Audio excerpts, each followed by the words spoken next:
Hi friends, പുതിയൊരു വീഡിയോയിലേക്ക് എല്ലാവർക്കും സ്വാഗതം. അങ്ങനെ എല്ലാവരും കൂടിയിട്ട് ഭക്ഷണം കഴിക്കാനിരിക്കണേ. ഗംഗയ്ക്കാണെന്നുണ്ടെങ്കിൽ വിശന്നിട്ട് കണ്ണ് കണ്ടുകൂടാ. ആ സമയത്ത് സലീം പറയുന്നുണ്ടല്ലോ, ഞാൻ എന്തായാലും ഒരു ഐഡിയ എടുക്കാം, അപ്പോൾ അതിനനുസരിച്ച് നിന്നാൽ മതി എന്ന് വിനീതിനോട് പറയേ. അങ്ങനെ അവിടെ ഉള്ള ഒരാളെ വിളിക്കുകയാണ് കേട്ടോ, ഫുഡ് ഓർഡർ ചെയ്യണ അയാളെ വിളിച്ചിട്ട് അയാളോട് ചോദിക്കുകയാണ്, ഈ ഫുഡൊക്കെ കിട്ടാൻ എത്ര സമയം എടുക്കുമെന്ന് ചോദിക്കുകയാണ്. അപ്പോൾ അരമണിക്കൂർ എടുക്കുമെന്ന് പറയുമ്പോൾ, അയ്യോ അത് ശരിയാവില്ല, അരമണിക്കൂറൊന്നും ഞങ്ങൾക്ക് പറ്റൂല എന്ന് പറഞ്ഞിട്ട് അവിടെ നിന്ന് ഇറങ്ങിപ്പോരാണ് കേട്ടോ. അങ്ങനെ വേറൊരു തട്ടുകടയിൽ ചെന്നിരിക്കുകയാണ് കേട്ടോ. അപ്പോൾ എല്ലാവരും പറഞ്ഞു, കണ്ടോ ഈ തട്ടുകടയിൽ ഇരുന്നാണ് ശരിക്കും ഭക്ഷണം കഴിക്കേണ്ടത്, ഇവിടെ പ്രധാനമന്ത്രിമാർ വരെയും ഭക്ഷണം കഴിക്കുന്നതാ, ചിലപ്പോൾ ഇവിടെയും വന്നിട്ടുണ്ടാവും എന്നൊക്കെ ഇങ്ങനെ പറഞ്ഞിട്ട് നിൽക്കുകയാണ് കേട്ടോ. ഗംഗയ്ക്കൊരു ഇമ്പ്രഷൻ ഉണ്ടാവാൻ വേണ്ടിയിട്ടാണ് ഇത് പറയുന്നത്. അപ്പോഴേക്കും ഒരാൾ വന്നിട്ട് ചായ കൊണ്ടുവയ്ക്കാണ് കേട്ടോ. അപ്പോൾ ഞങ്ങൾ ചായ ചോദിച്ചില്ലല്ലോ എന്നൊക്കെ ചോദിക്കുന്നുണ്ട്. എന്നാൽ പിന്നെ ചായ എടുത്ത് വയ്ക്കാം. അയ്യോ വേണ്ട. അപ്പോൾ ഗംഗ പറയും, എനിക്കൊരു ഗ്ലാസ് ചായ വേണം, പിന്നെ എന്താ കഴിക്കാൻ വേണ്ടത്, ദോശ വേണം, ദോശ മതി, പിന്നെ ചിക്കനോ അല്ലെങ്കിൽ മട്ടനോ അങ്ങനെ എന്തെങ്കിലും വേണോ, അതൊന്നും വേണ്ട, എനിക്ക് ചമ്മന്തി മാത്രം മതി എന്ന് പറയൂ കേട്ടോ. ഈ സമയത്താണെന്നുണ്ടെങ്കിൽ ബേബി ഛർദ്ദിക്കുകയാണ് കേട്ടോ, ഓടിപ്പോയിരുന്നത് ഛർദ്ദിക്കുകയാണ്. ആ ഫുഡ് കൊണ്ടുവന്ന് വെച്ച് കൊടുക്കുന്നുണ്ടെങ്കിലും ഗംഗയ്ക്ക് അത് കഴിക്കാനും പോലും പറ്റുന്നില്ല കേട്ടോ, ഛർദ്ദിക്കിനെ കണ്ടിട്ട്. അങ്ങനെ അവസാനം അവർ അവിടെ നിന്ന് പോരാണ് കേട്ടോ. അപ്പോൾ ബേബി ആണെന്നുണ്ടെങ്കിൽ വണ്ടിയിൽ ഇരുന്നിട്ട് ഛർദ്ദിക്കണ പോലെ കാണിക്കുന്നുണ്ട്. അന്നേരം വിനീതാണെന്നുണ്ടെങ്കിൽ ഗംഗനോട് ചോദിക്കുന്നത്, ഗംഗ ഹാപ്പിയാണോ എന്ന് ചോദിക്കും കേട്ടോ. ഗംഗയ്ക്ക് ഒട്ടും ഇഷ്ടപ്പെടുന്നില്ല സാഹചര്യങ്ങളൊന്നും, പക്ഷേങ്കിലും ഗംഗ ആന്ന് പറയുന്നുണ്ട്. അതിനുശേഷം പിന്നെ കാണിക്കുന്നത് ദാസനെയും ഗീതുവിനെയാണ് കേട്ടോ. ഇത് നമ്മൾ സംസാരിക്കുന്നത് കേട്ട് വരികയാണ്. നമ്മളെ സുജാത പൊന്നുവിന് പാലും കൊണ്ടുവരുന്ന സമയത്താണ് ദാസനും ഗീതയും കൂടിയിട്ട് സ്വത്തിൻ്റെ കാര്യങ്ങളൊക്കെ സംസാരിക്കുന്നത്. നീ എന്തായി, തള്ളനോട് വല്ല കാര്യങ്ങളും സംസാരിച്ചോ എന്ന് ചോദിക്കുകയാണ്. അമ്മ ഒന്നും ഇട്ട് പറയുന്നില്ല, എല്ലാതും മൂളി കേട്ടുകൊണ്ടിരിക്കുകയാണ്, ഒന്നും പറയുന്നില്ല. അതുകൊണ്ടല്ലേ, എന്തായാലും കുറച്ച് സമയം കൂടെ കഴിയട്ടെ. അങ്ങനെ കുറച്ച് സമയമൊന്നും പറ്റൂല, 3-4 ദിവസം. നീ എന്താ എന്നെപ്പറ്റി വിചാരിച്ചിരിക്കുന്നത്, ഭാര്യ വീട്ടിൽ അട്ടിപ്പേറി എടുക്കാൻ വന്ന ആളാണോ ഞാൻ എന്നാണോ വിചാരിച്ചിരിക്കുന്നത്? അമ്മ അങ്ങനെ വിളിച്ചുകൊണ്ടിരിക്കുക, എന്തായി എന്ന് ചോദിച്ചിട്ട്. അതേ, നീ ഒരു കാര്യം ചെയ്യ്, കറക്റ്റായിട്ട് കാര്യങ്ങൾ പറയ്, എന്നിട്ട് സമ്മതിച്ചില്ലെങ്കിൽ നമുക്ക് വേറെ വഴിയുണ്ട്. എന്ത് വഴി? എന്തോരാൾക്കാർ ഈ പാറമടയിൽ നിന്ന് വീണ് മരിക്കുന്നു, പന്നി ചവിട്ടിക്കൊല്ലുന്നു, ആന ചവിട്ടിക്കൊല്ലുന്നു, ഈ കാട്ടുമുക്കിലാണോ മരിക്കാൻ പ്രയാസം? അത് തന്നെ നമുക്ക് നടത്താം. നീ കേട്ടിട്ടില്ലേ, എൻ്റെ അമ്മായിമ്മേനെ കട്ടിലോടുകൂടി ഈ പുറത്തേക്ക് എടുത്തിട്ടുള്ള കാര്യം? അത് വെറുതെ ആൾക്കാർ പറയുന്നതെന്നാണോ നീ വിചാരിച്ചിരിക്കുന്നത്? അത് സത്യമായിട്ടുള്ള കാര്യം തന്നെ. ആ സംഗീതം കേട്ടാണ് ഞാൻ വളർന്നത്. ഇപ്പം കേൾക്കുമ്പോൾ നിനക്ക് ഒത്തിരി പരുക്കനായി തോന്നുമെങ്കിലും ശരിക്കും കാര്യങ്ങൾ ചിന്തിച്ചിട്ടുണ്ടെങ്കിൽ അത് തന്നെയാണ് ശരിയെന്ന് നിനക്ക് മനസ്സിലാവും. എന്താ നിൻ്റെ അഭിപ്രായം എന്തായാലും ചോദിക്കാൻ കേട്ടോ. സ്വത്ത് കിട്ടാൻ വേണ്ടിയിട്ട് ഞാൻ എന്തിനു തയ്യാറാണ് ദാസേട്ടാ എന്ന് പറയൂട്ടോ. അത് കേൾക്കുമ്പോൾ സുജാത ആകെ ഞെട്ടിത്തരിച്ചിട്ട് നെഞ്ചത്ത് കൈവച്ച് പോകാണേ. സ്വന്തം മോളാണല്ലോ ഈ അമ്മനെ കൊല്ലാൻ വേണ്ടി കൂട്ടു നിൽക്കുന്നത്. അപ്പോൾ സുജാതയ്ക്ക് അത് വിശ്വസിക്കാൻ കഴിയുന്നില്ല കേട്ടോ. സുജാത എന്നുണ്ടെങ്കിൽ അവിടെ നിന്ന് കേൾക്കുകയാണ്. അപ്പോൾ ഗീത പറയുന്നുണ്ട്, എന്തായാലും എത്രയും പെട്ടെന്ന് തന്നെ നമുക്ക് കാര്യം നടത്തണം എന്നൊക്കെ പറയും കേട്ടോ. അപ്പോൾ പെട്ടെന്ന് സുജാത ഇങ്ങനെ അകത്തേക്ക് വരട്ടെ എന്ന് ചോദിക്കുകയാണ് കേട്ടോ. അപ്പോൾ അമ്മ എന്തിനാ അകത്തേക്ക് വരട്ടെ എന്നൊക്കെ ചോദിക്കുന്നത്? ഞങ്ങളെ വീടല്ലല്ലോ ഇത്, അമ്മയുടെ വീട് തന്നെയല്ലേ, അപ്പോൾ പിന്നെ അമ്മയ്ക്ക് അകത്തേക്ക് വരല്ലോ. അല്ല, എന്നാലും ഭാര്യയും ഭർത്താവ് ഇരിക്കുന്നിടത്ത് ഇങ്ങനെ വരുന്നത് ശരിയല്ലല്ലോ. അപ്പോൾ ദാസൻ പറയും, എത്ര വർഷമായി അമ്മ കല്യാണം കഴിഞ്ഞിട്ട്, ഇപ്പോൾ സ്വകാര്യതകളൊന്നുമില്ല, എല്ലാവർക്കും പണത്തിനാണ് ആവശ്യം എന്നൊക്കെ പറയാൻ കേട്ടോ. അപ്പോൾ പൊന്നു പാല് കുടിച്ചില്ലല്ലോ. അപ്പോൾ പൊന്നു പറയുന്നുണ്ട്, ഞാനിവിടെ ഇരുന്നിട്ട് കുടിച്ചോളാം എന്ന് പറയണേ. വേണ്ട, അവിടെ നിന്ന് കുടിക്കേണ്ട, അവിടെ ഇരുന്ന് കുടിച്ചിട്ടുണ്ടെങ്കിൽ ശരിയാവില്ല.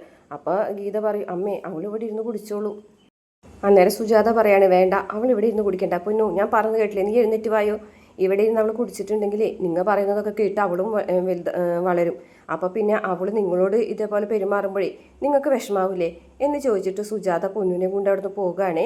പൊന്നു പോയി കഴിയുമ്പോൾ ഗീതയ്ക്ക് മനസ്സിലാവാണ് സുജാത അവർ പറഞ്ഞതൊക്കെ കേട്ടിട്ടുണ്ടെന്ന്. അന്നേരം ദാസനോട് ഗീത പറയുന്നുണ്ട്, നമ്മൾ പറഞ്ഞതൊക്കെ അമ്മ കേട്ടെന്നാണ് തോന്നുന്നുണ്ട്. അപ്പോൾ പറയും, അതിനെന്താ, കേൾക്കണമെങ്കിൽ കേട്ടോട്ടെ, എനിക്കൊരു കുഴപ്പമില്ല എന്ന് ദാസൻ പറയുന്നുണ്ട്.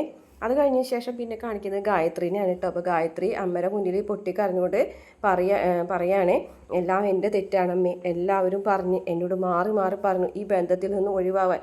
പക്ഷേ പ്രായത്തിൻ്റെ പക്വതയില്ലായ്മ കൊണ്ട് എനിക്കതൊന്നും കേൾക്കാൻ പറ്റിയില്ല. അതുകൊണ്ട് ഇപ്പോൾ അനുഭവിക്കേണ്ടി വന്നത് മുഴുവനും ഞാൻ തന്നെയാണ് എന്ന് പറയുകയാണേ.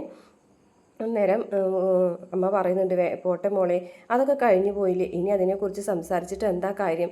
എന്നാലും അമ്മേ, എൻ്റെ അറിവില്ലായ്മ കൊണ്ടല്ലേ എനിക്കിങ്ങനൊരു ജീവിതം കിട്ടിയത്. അതും എൻ്റെ വയറ്റിൽ ഇങ്ങനെ ഒരു ജന്മം ഉടലെടുത്തായ ഒരു സമയത്ത് തന്നെ അയാൾ ഇവിടെ നിന്ന് അടിച്ചിറക്കേണ്ട വന്നില്ലേ.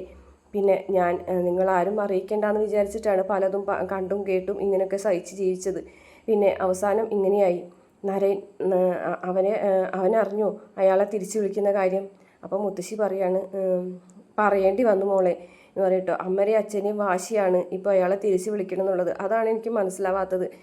ഈ കൊച്ച് അച്ഛനില്ലാതെ വളരുന്നതിൽ എനിക്ക് യാതൊരു മടിയുമില്ല അമ്മേ എന്നൊക്കെ പറയാൻ കേട്ടോ. അപ്പോൾ അതൊന്നും വേണ്ട മോളെ, അങ്ങനെയൊന്നും പാടില്ല, അങ്ങനെയൊന്നും ചിന്തിക്കാൻ പാടില്ല എന്നൊക്കെ പറയും. അതിന് ശേഷം നരേൻ്റെ കാര്യം പറയാണ് കേട്ടോ. എന്നിട്ട് പറയാണ്, നരേൻ എനിക്ക് മക്കളില്ലാത്തതുകൊണ്ട് അവൻ ഞാൻ എൻ്റെ സ്വന്തം മകനെ പോലെയാണ് വളർത്തിയത്.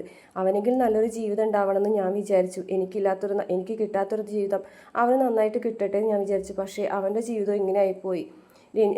തൊട്ടടുത്ത് ഒരു നമ്മുടെ ഔട്ട് ഹൗസിൽ താമസിക്കാൻ വന്ന വാടകക്കാരാണ് രഞ്ജിനി കുടുംബം. വർഷങ്ങളായിട്ടുള്ള നരേനും രഞ്ജിനിയും തമ്മിലുള്ള പ്രണയത്തെ ഇവിടെ ആരും തടുത്തിരുന്നില്ല. വിവാഹം വരെ എത്തി കാര്യങ്ങൾ. അത്രയും വർഷം പ്രണയിച്ച് വിവാഹം കഴിക്കാൻ തീരുമാനിച്ച ആ ദിവസം തന്നെ ആ രഞ്ജിനിയും കുടുംബവും അപ്രത്യക്ഷമായി. അതിലെന്തോ ദുരൂഹതയില്ല അമ്മേ എന്ന് ചോദിക്കാൻ കേട്ടോ. മോൾ എന്താ പറഞ്ഞു വരുന്നത്? എന്താണെന്ന് വെച്ചാൽ തുറന്നു എന്ന് പറയട്ടോ. അങ്ങനെ ഈ നരേൻ അവളെ അന്വേഷിക്കാത്ത സ്ഥലമില്ലല്ലോ. എത്രമാത്രം നരേൻ അവളെ അന്വേഷിച്ച് നടന്നു. നരേൻ്റെ പഠിപ്പും വിദ്യാഭ്യാസവും അവനുള്ള ആൾബലവും സ്വാധീനമൊക്കെ ഉപയോഗിച്ചിട്ട് കണ്ടെത്താൻ പറ്റാത്തതാണോ ഒരു പെൺകുട്ടിയെ? പക്ഷേ അവനെ കണ്ടെത്താൻ പറ്റാത്ത രീതിയിലേക്ക് ആ പെൺകുട്ടിയെ മാറ്റിയിട്ടുണ്ടെങ്കിൽ, അല്ലെങ്കിൽ ആ പെൺകുട്ടി പോയിട്ടുണ്ടെങ്കിൽ അതിൻ്റെ പിന്നിൽ ആരെങ്കിലും ഉണ്ടാവില്ലേ എന്ന് ചോദിക്കാൻ കേട്ടോ. മോൾ എന്തേ പറഞ്ഞു വരുന്നത്? അതെ അമ്മേ, എനിക്ക് സംശയമുണ്ട്, അയാൾ തന്നെയായിരിക്കും അത് ചെയ്തത് എന്ന് പറയാൻ കേട്ടോ. നീ പറയുന്നത് സത്യമാണോ എന്ന് ചോദിക്കുകയാണേ. അതെ അമ്മേ, നിങ്ങളോട് പറയാത്ത മറ്റൊരു കാര്യമുണ്ട്. ഗൗരി ചേച്ചിയുടെയും ശങ്കരേട്ടൻ്റെയും മരണത്തിന് പിന്നിൽ അയാളാണോ എന്ന് എനിക്ക് നല്ല സംശയമുണ്ടെന്ന് പറയാണ്. മോളെ, നീ എന്തൊക്കെയാണ് വിളിച്ചു പറയുന്നതെന്ന് അമ്മ ചോദിക്കുകയാണ്. അതെ അമ്മേ, എനിക്കിനി അതിനൊരു തെളിവ് കൂടെ കിട്ടിയാൽ മതി, ഒരേ ഒരു തെളിവ് മാത്രം. ആ ഒരു തെളിവിന് വേണ്ടിയാണ് അമ്മേ ഞാൻ കാത്തിരിക്കുന്നത്. അതിനായിട്ട് അയാൾ എൻ്റെ മുന്നിലേക്ക് തന്നെ നിങ്ങൾ കൊണ്ടു തന്നു തരണം. എൻ്റെ കൈ അകലത്തിൽ വേണം അയാൾ കൊണ്ടു നിർത്താനായിട്ട്. അവരെ ഇല്ലാതാക്കിയതിലും അയാൾക്ക് പങ്കുണ്ടെന്ന് എനിക്ക് നല്ല ഉറപ്പുണ്ട്. ആ ഒരു തെളിവിന് വേണ്ടിയിട്ടാണ് ഞാൻ കാത്തിരിക്കുന്നത്. അപ്പോൾ ഇതൊക്കെ കേട്ടിട്ട് അമ്മ ഞെട്ടിത്തിരിക്കുകയാണ്. അയാളെ ഈ കൈ കൊണ്ട് തന്നെ എനിക്ക് കൊല്ലണം. എൻ്റെ കൈ അകലത്തിൽ തന്നെ അയാളെ നിങ്ങൾ എനിക്ക് കൊണ്ടു നിർത്തി തരണം. അതിന് വേണ്ടിയിട്ടാണ് അയാൾ ഇങ്ങോട്ട് തിരിച്ചു വിളിച്ചോളാൻ ഞാൻ പറഞ്ഞിട്ടുള്ളതെന്നൊക്കെ പറയാണ് കേട്ടോ. അത് കേട്ടിട്ട് മോളെ, ശിവരാജൻ ഇങ്ങനെയൊക്കെ ചെയ്യോ അമ്മേ? നരേന് ഒരു കുടുംബം ഇല്ലാണ്ടായിട്ടുണ്ടെങ്കിൽ അവനൊരു സ്വത്തുക്കളിലും അവകാശം ഉന്നയിക്കില്ല. ആ പെൺകുട്ടീനെ അല്ലാതെ വേറൊരു പെൺകുട്ടീനെ നരേൻ കല്യാണം കഴിക്കില്ല എന്നും അയാൾക്കറിയാം. അതുകൊണ്ട് തന്നെയായിരിക്കും ഇതൊക്കെ സംഭവിച്ചിട്ടുണ്ടാവുക. നരേന് സ്വത്തുക്കൾ കിട്ടിയില്ലെങ്കിൽ ആർക്കായിരിക്കും പിന്നെ ലാഭം ഉണ്ടാവുക? അമ്മ ഒന്ന് ചിന്തിച്ച് നോക്കിയേ എന്നൊക്കെ പറയാൻ കേട്ടോ ഗായത്രി അമ്മയോട്. പിന്നീട് കാണിക്കുന്നത് സുജാതയുടെ കാലിൽ കുഴമ്പിട്ട് കൊടുക്കുകയാണ്. ഈ മുട്ടുവേദന അങ്ങനെ ഒന്നും മാറൂല എന്ന് ഗീത പറയാണ്. ദാസേട്ടൻ പറയുന്നത് വേറെ ഏതെങ്കിലും ഡോക്ടറെ കാണിച്ചിട്ട് മുട്ടുമാറ്റയിൽ ശസ്ത്രക്രിയ ചെയ്യണം എന്നാണ് എന്ന് പറയുകയാണെ. അന്നേരം സുജാത പറയാണ്, നിന്നോട് ഞാൻ പറഞ്ഞു ഇവിടെ വന്നിട്ട് കുഴമ്പിട്ട് തരാൻ. അമ്മയ്ക്ക് മുട്ടുവേദന എടുത്ത് അമ്മ ഇവിടെ ഇങ്ങനെ വിഷമിച്ചിരിക്കുമ്പോൾ പിന്നെ ഞാൻ എങ്ങനെയാണ് അമ്മയെ ദാസേട്ടൻ്റെ കൂടെ അവിടെ കെടുക്കുക? എനിക്കതിനൊന്നും പറ്റൂല എന്നൊക്കെ പറയും. അപ്പോൾ സുജാത ശരി എന്ന് പറയാൻ കേട്ടോ. അമ്മരെ മുട്ടുമാറ്റൽ ശസ്ത്രക്രിയ ചെയ്യണം, എന്നിട്ട് അമ്മയെ ഒരു രാജകുമാരിയെ പോലെ നോക്കണം എന്നൊക്കെയാണ് ദാസേട്ടൻ പറയുന്നത്. പക്ഷേ അതിന് ദാസേട്ടൻ്റെ കയ്യിൽ പണം ഇല്ലല്ലോ, അതുകൊണ്ടാണ് എറിയാനറിയുന്നവരെ കയ്യിൽ വടി കൊടുക്കില്ല എന്നാണല്ലോ പറയണത് എന്നൊക്കെ പറഞ്ഞിട്ട് ഇങ്ങനെ ഗീത ഓരോന്ന് പറഞ്ഞു നോക്കുകയാണേ. അന്നേരം സുജാത ഇങ്ങനെ അർത്ഥം വെച്ച് മൂളണൊക്കെ ഉണ്ട് കേട്ടോ. എന്നിട്ട് ഗീത പറയുകയാണെ, അല്ല അമ്മ എന്തായാലും ഈ സ്വത്തുക്കളൊന്നും കെട്ടിപ്പിടിച്ച് നിൽക്കാൻ പോകുന്നില്ല എന്ന് ഞാൻ ദാസേട്ടനോട് പറഞ്ഞു. എന്തായാലും ഈ സ്വത്തുക്കളൊക്കെ നോക്കി നടത്താനായിട്ട് ഒരാൾ വേണമല്ലോ എന്ന് പറയാൻ കേട്ടോ. അപ്പോൾ സുജാത പറയും, നിന്നോട് ആരാ പറഞ്ഞത് ഈ സ്വത്തുക്കളൊക്കെ ഞാൻ കെട്ടിപ്പിടിച്ചിരിക്കാൻ പോകുന്നില്ല, നോക്കാനായിട്ട് ഒരാൾ വേണമെന്ന്? ഞാൻ പത്രത്തിലെങ്ങാനും പരസ്യം കൊടുത്തിട്ടുണ്ടായിരുന്നോ ഈ സ്വത്തുക്കളൊക്കെ നോക്കാനായിട്ട് ഒരാൾ വേണമെന്ന് എന്ന് പറഞ്ഞിട്ട് സുജാത അങ്ങ് എഴുന്നേക്കാണ്. അതിന് ശേഷം സുജാത പറയുന്നുണ്ട്, അതെ നിനക്ക് 10 ലക്ഷം രൂപയും 30 പവന് സ്വർണം തന്നിട്ടാണ് ഇവിടെ നിന്ന് കെട്ടിച്ചയച്ചത്. അന്ന് ഒരു പവന് സ്വർണത്തിന് 46,000 രൂപയായിരുന്നു. നിൻ്റെ ഭർത്താവിനോടെ നിൻ്റെ ആ സ്വർണം പണമൊക്കെ ഉപയോഗിച്ചിട്ടുള്ള നോക്കി നടത്തൽ മാത്രം മതിയെന്ന് നീ തുറന്നു പറഞ്ഞേക്കി.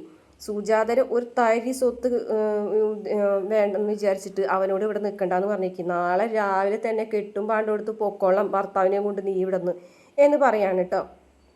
പോകാൻ മനസ്സില്ലെങ്കിലോ എന്ന് പറഞ്ഞുകൊണ്ട് ദാസൻ അങ്ങനെ കള്ളു കുടിച്ച് ബോധമില്ലാണ്ട് വരികയാണ് കേട്ടോ. സുജാത പറഞ്ഞതൊക്കെ ദാസൻ അവിടെ നിന്ന് കേൾക്കുന്നുണ്ടായിരുന്നു. ഗീതയാണെന്നുണ്ടെങ്കിൽ ഒന്നും മിണ്ടാതെ നിൽക്കാൻ കേട്ടോ.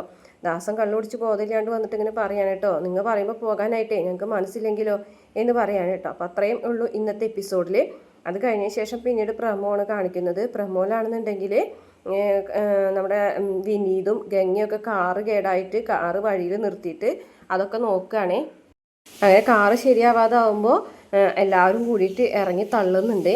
പിന്നെ കാണിക്കുന്നത് സുജാതനെ വെട്ടാനായിട്ട് ഇങ്ങനെ അരിവാളൊക്കെ എടുത്തുങ്ങാണ്ട് ദാസൻ പറമ്പ് മുഴുവൻ ഇട്ട് ഓടിക്കുകയാണ്. അങ്ങനെ ഒരു മരത്തിൻ്റെ പിറകിൽ നിന്നുങ്ങാണ്ട് സുജാത വിനീതിനെ വിളിക്കുകയാണ് കേട്ടോ. വിനീതിനെ വിളിച്ചിട്ട് പറയാണ് അവനെ എന്നെ കൊല്ലാനായിട്ട് ഇട്ട് ഓടിക്കുകയാണ്, സ്വത്തുക്കളൊക്കെ എഴുതി കൊടുത്തില്ലെങ്കിൽ എന്നെ കൊല്ലുമെന്നാണ് പറയുന്നതെന്നൊക്കെ പറഞ്ഞിട്ട് വിനീതിനെ വിളിക്കുകയാണ് കേട്ടോ. വിനീതാണെന്നുണ്ടെങ്കിൽ ഇത് കേട്ട് ആകെ ഞെട്ടിത്തെറിച്ച് ഇങ്ങനെ നിൽക്കുന്ന ഒരു ഭാഗം കൂടെ കാണിക്കുന്നുണ്ട്. ഇത്രയാണ് പ്രമുഖ കാണിച്ചിട്ടുള്ള വീഡിയോ. ഇഷ്ടപ്പെട്ട ചാനൽ സബ്സ്ക്രൈബ് ചെയ്ത് സപ്പോർട്ട് ചെയ്യണേ.